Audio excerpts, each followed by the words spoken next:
whole time? Holy Moses. That was a dry run. Hi, this is Betty Bassett. I am interviewing Dave for the second time because I forgot to press record.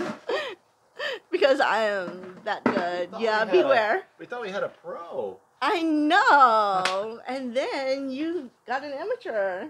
So, Dave here is a software engineer, and he's also a beekeeper here in Las Vegas, Nevada. And he's over at my mom's house who has a bee problem. She has bees that come into her garage and then they can't find their way back out.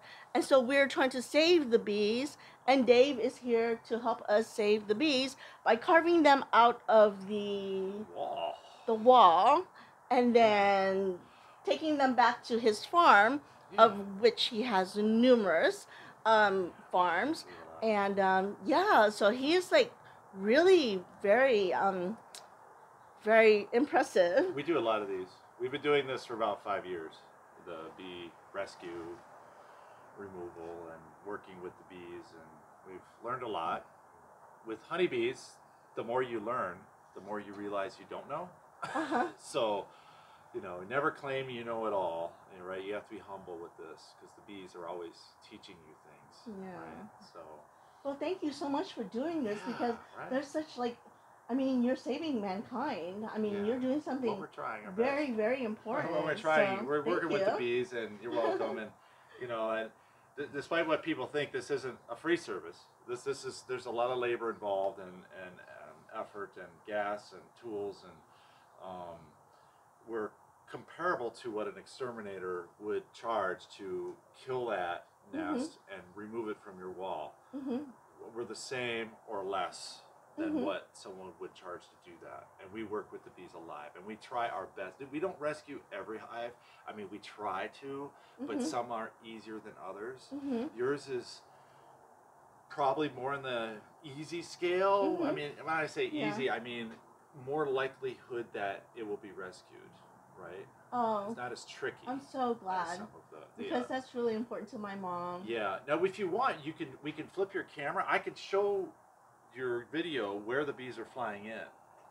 Okay. Yeah. I think we have to take the entire tripod with us. Yes. But yeah, Come on, tripod. Let's go. Us and tripod. Come on, this way. The bees don't fly into the We garage. are intrepid. The bees are outside where the sun is. Okay. So can you flip your camera real quick, just for a moment? Yeah. Hold on. Press that magic button. Don't know where's that.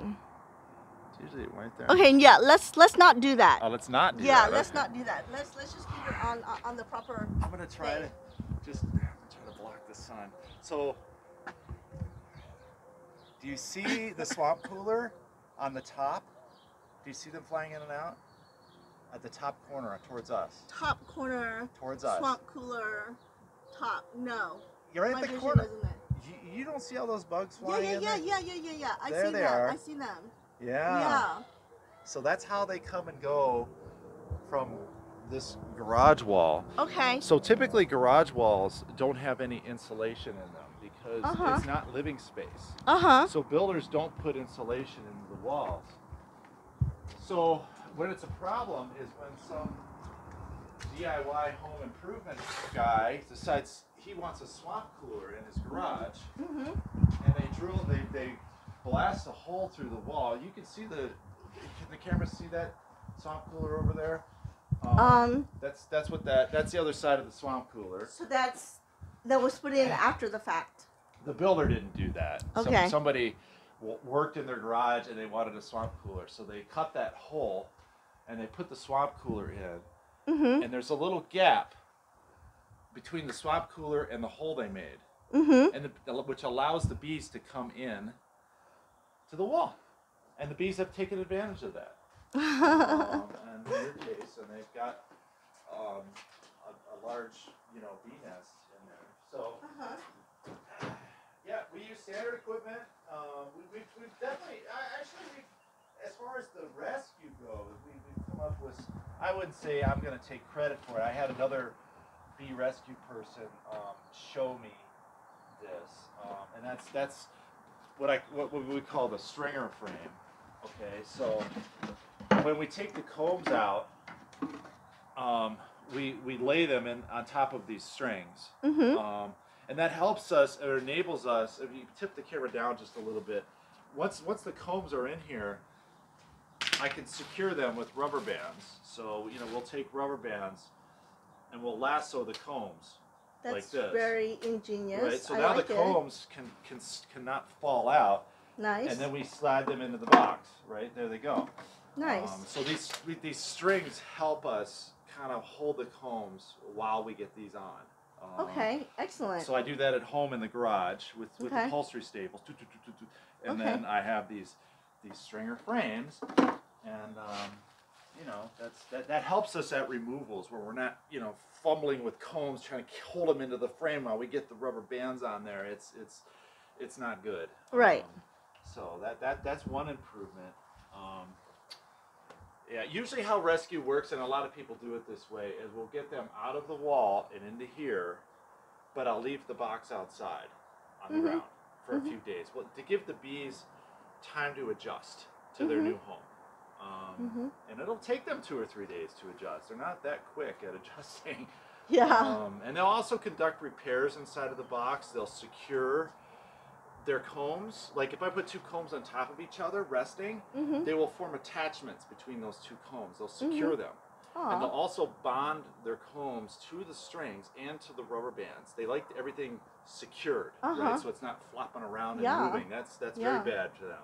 Yeah. And they will do that overnight, the very first night. Sweet. Very quick. That's very high on their priority list, is to make sure these combs don't move. The queen bee is like, okay, y'all. Right. That's the thing with the queen bee. She's not the boss. She's not. She's not the boss. Oh man. Are you sad about that? She's actually a slave. She's yeah. There you go. So she's under a watchful eye of the bees. She's laying eggs. Who's the boss? The bees are. Oh, the rest of the bees. They're like a They're community. watching her and they're But evaluating what about her. who's in charge of doing what?